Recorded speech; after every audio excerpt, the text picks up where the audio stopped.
السلام عليكم ورحمة الله وبركاته. أكم جرجرتو نجار ربي قالت ربي إيجا داوت تفرد تضغية إيجا رانتنا بروم سهارة جل قبودا في بروم سينيس مالي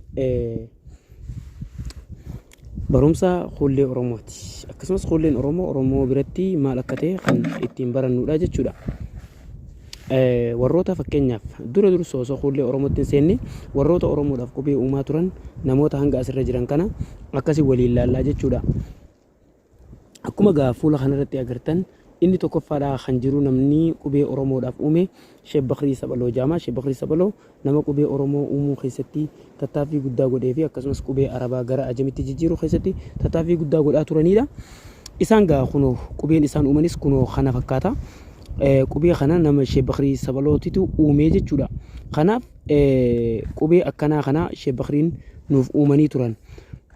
Isatti aanu qubee Ajamii kan Arabiitii gara Ajamii deebisanii jechuu isiin kun.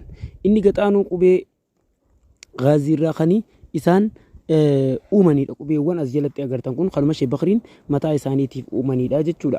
Rabbi rahmata haa godhuuf jenna. Akkasumas inni lammaffaadhaa warroonni qubee Oromoodhaaf uumaa turan Sheekh Doktor Abdishakuur Muhammad Amaan kan jedhamudha.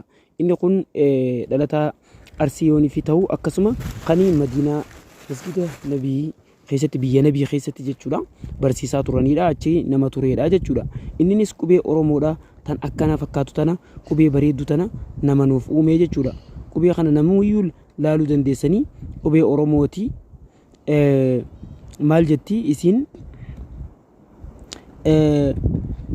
بعون الله تعالى تم قوتم إجرا قالت ربيتين ودعو هذه الحروف اللغة الأورومية قاون برو لغة أورومو داخن جاوجة حروف جاء سيتي بكلام أنو جاء بكلام عبد الشكور محمد أمان العروسي جاء جتشورا كلام إساتين خني بريفة مير أجتشو إني لما تا إني صدفة نمني أورومو دافكو بيا خياطوري Hassan Goodii jedhamaa jechuudha. Hassan Goodii qubeen inni khaayaa ture bara 1922 irraa hanga bara 1998tti nama jiraatanii turanidha. Qubee kana fakkaatu boce kunoo qubee asirratti agartan kana inni afraffaadha. Eenyu jennaan qubee kan nuuf bocan Sheekh Kamaal Adam Abiyyuuti.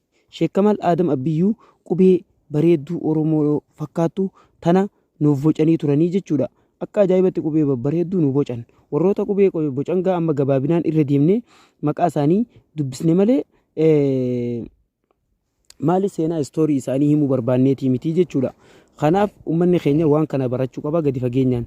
Akkasuma kanas san bocan isarraa gadiiti jenne inni shanaffaan eenyu Muusaa eenyu Hassan Gazaaliiti. Hassan Gazaaliidhaa qubee dizaayinaa kana fakkaattu. nuuf bocee ture.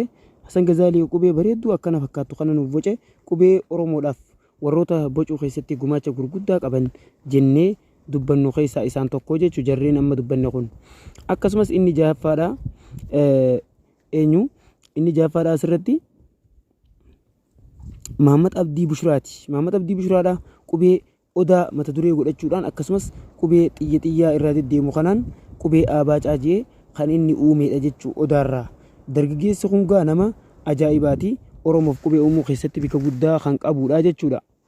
Akkasuma inni biraa kan Oromoof qubee uumaa turan sheekan hedduutu jira jechuudha.